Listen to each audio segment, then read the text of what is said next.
smart enough to win. That's how the story starts.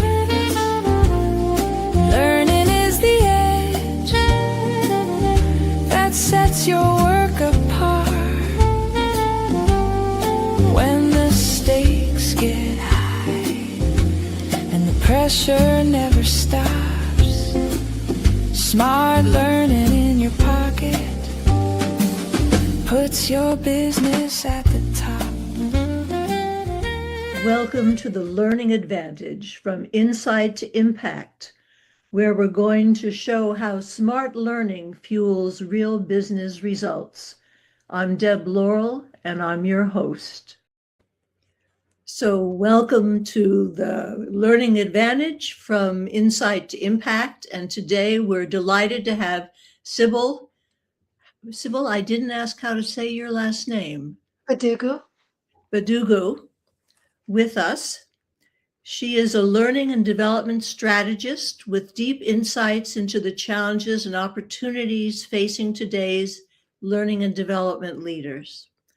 Over the past year, she has conducted extensive market research, engaging in conversations with more than 100 learning and development professionals across industries to understand emerging trends, skill gaps, and the future of workplace learning. Sibyl brings a unique perspective at the intersection of human factors, technology, and employee development, helping organizations rethink how they approach interpersonal and communication skills training. So she is a wonderful guest for this, our program. So I'm going to get right into the questions, Sibyl, and thank you so much for being here. Oh, you're welcome. When you think about learning as a competitive advantage, what does that mean in the context of your organization or your work? I think employees are better when they're trained to do a particular skill, especially communicating with others. And that's something that doesn't always get taught. A lot of times we focus on hard skills, which are job-specific skills, but actually interacting with team members and those kinds of skills are typically not taught. And so when you're better and more efficient that way, you definitely have a more competitive advantage because you're working faster and more efficiently. And it's certainly a more competitive advantage for the organization itself when employees are performing well. Absolutely.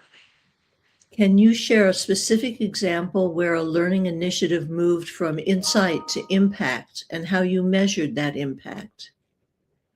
Yes. So we have a small team, and we have been just kind of putting out fires, and so whatever's the hottest fire is what we're putting out.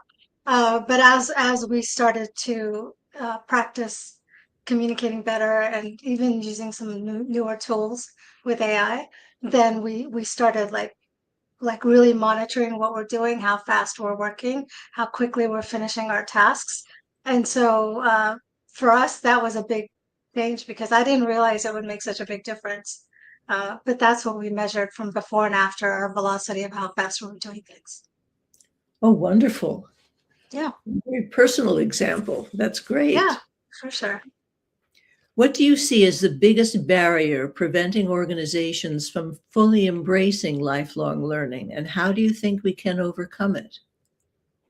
Right now, because L&D is so strapped, a lot of times I've talked to a lot of leaders where they're typically the only resource responsible for teaching a whole organization. I think a lot of times it becomes like a checkbox. Let's just get everybody done, and they're strapped for time, and so they do efficient trainings. But I think to really make a difference, the training needs to be like repetitious over time, and that's something that it typically isn't done. Yes, we know so much about the Ebbinghaus retention curve and how much people need to have it reinforced immediately if they're going to retain it. Yeah. So that Yeah. one-shot learning is really almost a waste. Right. There's a couple of studies, and I'm happy to send them to you, is uh, just listening to a lecture is you only retain 5%. If you're reading, it's I think 10%. If you're doing audio visual, it's 25%.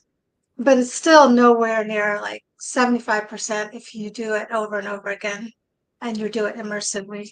And then the other thing is when you're learning, if you do practice something over 21 hours, then it becomes habit. But if you don't do it that much, it kind of goes into your short-term memory. It kind of goes out because you're just getting it done to get it done. I know we're talking about soft skills, but thinking about the hard skills, I've known organizations that were going to put in a new computer system and they put everybody through training 6 months before the system was operative, Oh my gosh. Okay.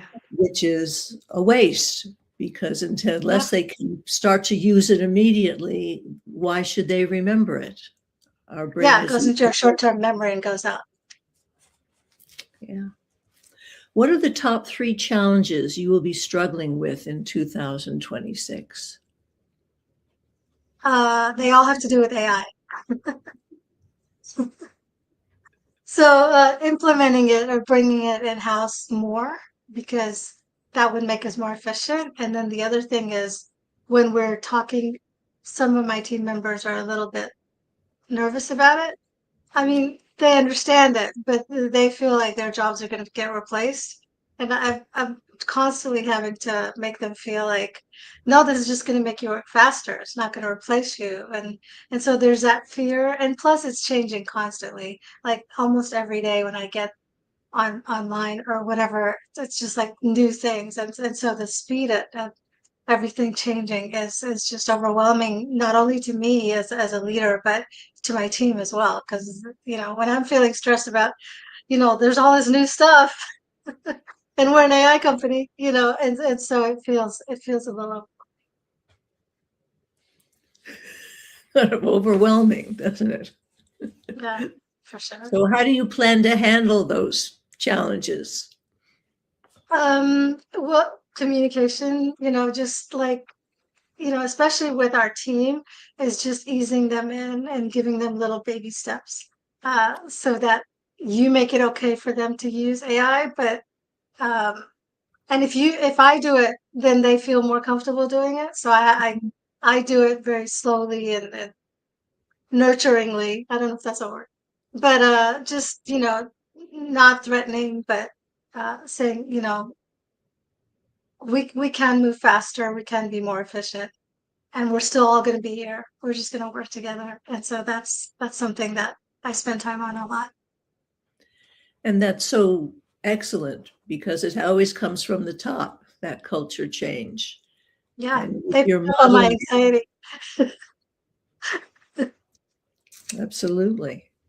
Yeah. In your view, what's one outdated belief about corporate learning that we need to let go of, and what should replace it? I've read a lot and done a lot of research lately, and a lot of learning leaders think that in-person training is absolutely the absolute best way to train. But I know from studies it's nice, but you're not keeping it like until you use it right away and you keep using it. It's not whether it's in person or not, it doesn't really stick. And so for me, that's something that I am always trying to talk about and provide research and things like that on it. So the alternative, are you saying that there shouldn't be classroom training, or if it's going to be classroom training, it's got to be reinforced and there are other ways to reinforce it? Over time. Yeah, it has to be done over time. You can't like just immerse somebody in a day, even a day of training. Like the next day, if you don't use it, it's gone. So you would reinforce it with uh, technology, with Mhm. nudges, with what else would you use? Um, the best way to learn actually is to teach someone else. So there's a 90% retention rate. when you teach somebody else. And so just like practicing it, doing it with other people, maybe even role playing or teaching somebody, uh, that helps it stick over time. Now, role playing is not necessarily something that a lot of people vote in favor of. As a trainer, and as trainers, we know that role playing, simulating the situation, is the best way to develop those interpersonal skills. Yeah. But to tell people that the way we're going to reinforce this is we're going to have some role play may not be the best sale. No, for sure. But like, if you're just reading and things like that, it's very passive, but unless you do it actively in some way, um, it doesn't stick over time. You don't retain it. Yes, I absolutely agree. Oh, this is right up your alley. How are you leveraging data, technology, or new learning methods to create more personalized and effective learning experiences? Right. So with AI, you can, instead of a one size fits all where everybody learns the same way, here's a learning session. Um, you can actually use AI to watch, or not necessarily watch, because that's kind of a scary word, but like you can use AI to personalize learning.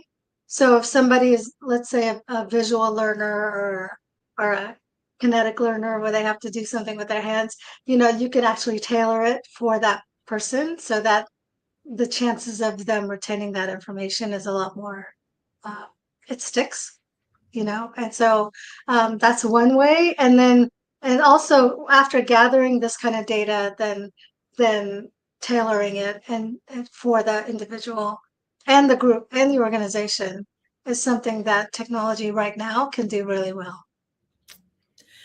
Help me understand this, because I Mhm. understand the importance of personalizing the data, the training, but I'm just trying to think about a virtual training or a classroom training. How do we incorporate that personalization? So when you log in, it knows who's doing the training, or that you can form the AI or your system to understand who's doing the training and to see what methods that particular person is reacting to really well.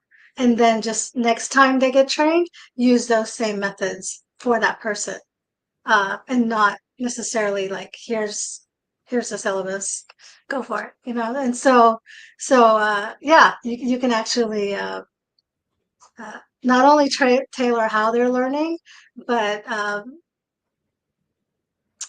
the speed at which they're learning, how they're retaining information. So in the future, when they do future learnings, they can bring that information up and adjust the learning that way to tailor to each person. So that would be e-learning. Mhm. Okay. Just want to be clear about Yeah. what kind of learning we're talking It's a about. lot. There's so much right now. If you could give one piece of advice to leaders who want to build a true culture of continuous learning, what would it be? That it has to be continuous. Like a lot of times, it has to be continuous and it has to be over time. So right now, as you know, training's done once, it's checked off, and we move on to the next one, and that's fine. But if you really want to do continuous improvement, then you really need to look at those studies. And I also think surveys aren't the best way to capture information because usually they're given right after the training, and so it's really fresh in your mind and all that. But like using that what you just learned isn't measured later when they actually have to use it. So um, that's one thing that I kind of want to leave is like think about other ways to capture data and continue over time. Like don't just train somebody once and expect them to get it because they won't retain it. When I do leadership training, And it's a series. The very first thing we do on the second day is have people teach back what they Nice. learned the first day, or Yeah. we check that retention of that. And we follow up a month later and 3 months later with the Excellent. employee and with their manager to make sure that things are happening, that we can get Mhm. some good feedback as to whether or not learning has been retained and behavior has changed. Yeah. Because of Yeah. course, our training And is it's hard all to measure. it is. It Yeah, is. But that anecdotal response can always be helpful. And so many for sure. organizations do measure so much. It's just a matter of tying into what those current measurements already are. What's one book, resource, or learning experience that has had a lasting impact on you personally? I attended a conference called HXYs. I think it's called Impact People Experience right now. But what it did was it took learning, it took training, it took customer experience, it took user experience, it took all these different disciplines and put it together. And so when you're training, you're looking at the whole ecosystem and not just, I need to teach them the skill. And so for that, it really helped me like really step back and look at how it's affecting the whole organization and how are they doing it now? And just like really looking at it from a research point of view and then like addressing it. It's almost like a design, um, it's almost like designing an entire house. It's not just doing the room. And so for me that really helped like open up, how is it designed so that it has a maximum impact? Not just here's what we typically do for training. You know, here's our templates. Here's our course corrects. Just like really, really stepping back and saying, what problem are we solving? And so for me, that was really, opening. It really opened up how I was thinking about training in general. Yes, so for so long, training was just this isolated event, and there was not anything that supported going into the training, and there was not anything supporting after the training. And to realize that training is a tool. Yeah, It's not an event, just an event. It's a tool yeah, to make things change. And managers need to be involved in it, and the whole system needs to be identifying, all right, what behaviors do we need to change and why? What's our goal here? And how are we yeah, going to measure that? And yeah. how will it impact everybody downstream and upstream and those customers and other employees and other Mhm. programs in the organization? So that Yeah. sounds like a fantastic conference. Oh yeah, yeah. I'm happy to share my resources if you'd like. I can send them over to you. And I talked to a lot of training leaders, and the biggest complaint I heard is that they're having trouble getting support from the C-suite or their leaders because they're not able to show that it's affecting the business, and it's usually not. It's usually not tied to business goals or revenue. It's usually tied to operations. And so that's kind of a struggle that I've been hearing over and over again. And so if we can find a way to tie the training outcomes to business outcomes, it would be golden. That's like the biggest problem I heard over and over again. Right. And Kirkpatrick's level 4 evaluation isn't making a difference for the organization. Yeah. Yeah. Well, is there anything else that you would like to add that I haven't asked about? Well, sure. I can ask a little bit about your work and how it's tying into all of this conversation that we're having right now. Well, I'm a management trainer, Mhm. and my goal is to help organizations increase retention by creating environments where employees are able and want to stay and do their best. And that involves, particularly, I'm working with SaaS and tech firms with managers who may have been promoted because they're wonderfully adept technicians. But once they're in a management role and they need to manage people, that's a whole new skill.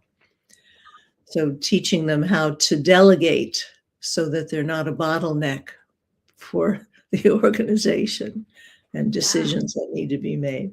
Teaching them how to coach for improved performance, because very often they are managing people who were former peers and colleagues, and being able to sit down and give feedback to someone who you've been friends with, but they're not performing the way they need to perform, or their behavior isn't consistent to what the behavior is expected to be, can be very difficult. Yeah, there's a lot of nuance there. So teaching them that, and also teaching them how to be managers, what it means to be a manager. And I think so often people who are in a management role want to be liked, and to learn that it's important that you're trusted and you're respected, but you may not be completely liked. And the other piece is teaching them how to be an empathetic manager, that you really have to care about people. I think when I think about the best managers I've ever had, they gave very clear expectations. You knew what was expected of you. You were given sufficient decision-making authority so you could do your job.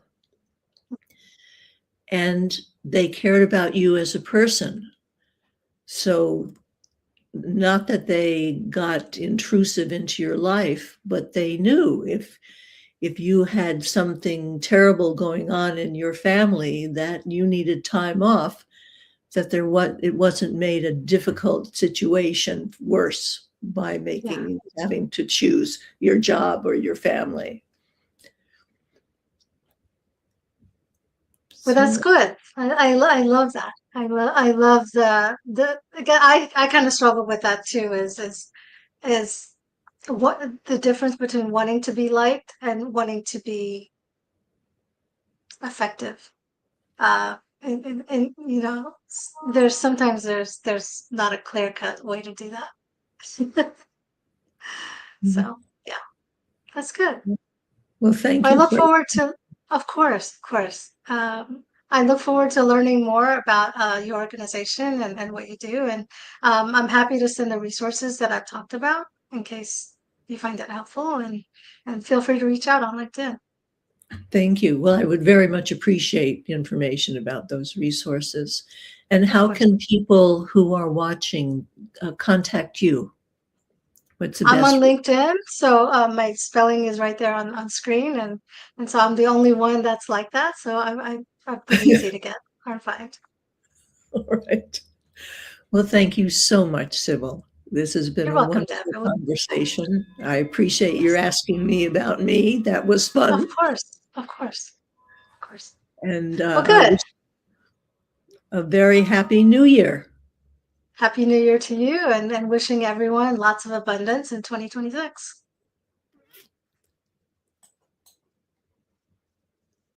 Thank you so much for joining us today on the Learning Advantage from Insight to Impact. We'll look forward to seeing you again next week. Every lesson, every workshop, every failed attempt you save becomes a map upon the desktop.